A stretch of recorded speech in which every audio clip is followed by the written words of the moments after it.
kwako, ninakuja kwako, Bwana, kufanya mapenzi yako. Mimi mtumishi wako, nimekuja kwako, kwa rehema zako, Bwana, nifanye mapenzi. Let each one of us say, I want to be a priest and a religious according to the heart of God and the church. I want to be a man of God and molded in the form of Jesus Christ. Don Orione.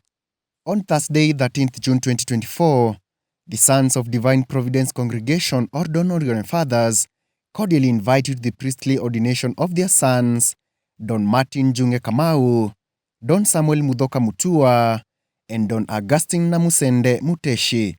The Holy Mass will start at 10 a.m., presided over by Right Reverend Wallace Nganga, Auxiliary Bishop of the Catholic Archdiocese of Nairobi.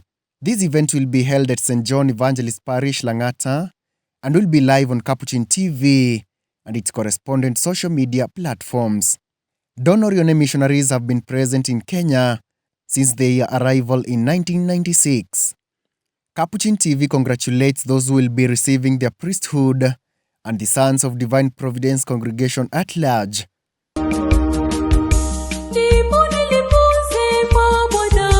Ninakuja kwako, ninakuja kwako, Bwana, kufanya mapenzi yako. Mimi mtumishi wako, nimekuja kwako, kwa rehema zako, Bwana, nifanye mapenzi. Keep watching Capuchin TV, your Catholic identity.